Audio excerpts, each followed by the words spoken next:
Wat was een dieptepunt in je carrière? Dieptepunten zie ik meer als een evaluatie na een item. Of wanneer mensen me bijvoorbeeld bellen zeggen van dit item vond ik niet zoveel waarde. Of je vraagt, je was niet goed voorbereid. Soms belt mijn moeder of mijn zussen, die bellen me soms van oké, je interview vond ik maar niks. Of heb je wel voorbereid? En dat zijn momenten waarbij ik zeg van nou, ik zie het niet direct als dieptepunten. Ik zie het als momenten waarbij ik me beter moet voorbereiden, de evaluatie meenemen. Maar tot op dit moment kan ik niet echt inhoudelijk praten over dieptepunten die ik heb gehad. Maar wel off days. Of waarbij men zegt van nee, ze waren niet tevreden. Of mijn vraagstelling was niet goed. Of de persoon heeft me een beetje kunnen inblikken. Doordat die bijvoorbeeld meer ervaring heeft. En bepaalde technieken beter kan gebruiken dan ik wanneer ik een vraag stel. Dus die zaken heb ik eigenlijk ook gehad. Vooral soms als je wat oudere mensen interviewt. En oudere politici en dan zie je van hey, Abchimboy, wat kon deze me vragen?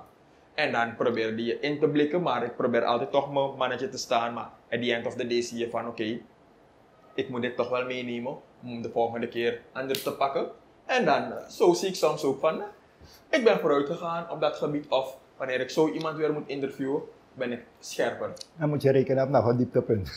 Ja, klopt. Ja, maar Nee. dat staat er. Ja, zo is het. We zijn mensen. We zijn mensen. Misschien Ja. doen wij dat ook onbewust. Klopt. En heeft u ook dieptepunten gehad?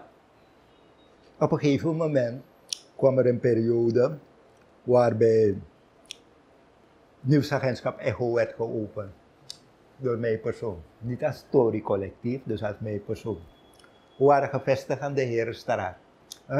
Self-reliance, advocaat Tijn en daarnaast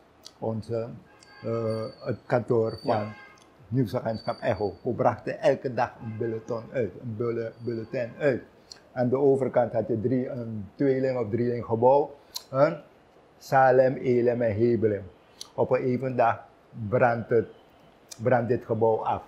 Men gaat ervan uit, dus dat de machthebbers van dat moment, want toen was de tijd van Thomas, Jungle Commando en zo, dat hebben gedaan. En dat beschouw ik maar als een dieptepunt.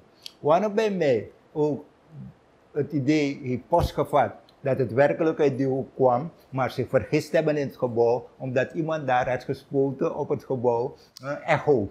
Het nieuwsagentschap heet de Echo. Ja. Dus dan hebben ze mij gemist. Maar waarom ik dat geloofde, een paar dagen daarna, of een poosje daarna, kan me niet goed meer plaatsen, zo lang geleden. Dus dat Thomas op de televisie kwam, of tijdens een interview. Ja. Thomas, de leider van de Tucayanas. En die zei, Amasa de kaart goeding. Na doelweg. Misapede de tentes ribi camera. Megoteken. En als dan Goeding een paar dagen na die dood is, dan begrijpt er wat in je opgaat, toch? En dat misschien, dat heeft me enorm aangegrepen. Maar dat heb ik niet kunnen bevatten. Dat heb ik niet gevoeld op dat moment. Maar later, wanneer al die stress, wanneer al die depressies, al die problemen en frustraties uitgroeien tot een geestelijke zorg. Ja. Dan ga je de E. Dat was eigenlijk the worst. Men heeft mezelf voor dood opgegeven omdat ze een lijk hadden gevonden in de buurt van Sanderij en de Vietnamese. Dan kan je begrijpen wat ik bedoel, toch? Welke dieptepunt. Het is een ontzettende traumatische beweging. Ja. Dat ik niet gek ben geworden, of misschien ben ik juist daarom zo gek. Begrijp je toch? Na alibi pot me zo meneer. This is another Supreme production. Supreme TV. To entertain, to inform, to inspire.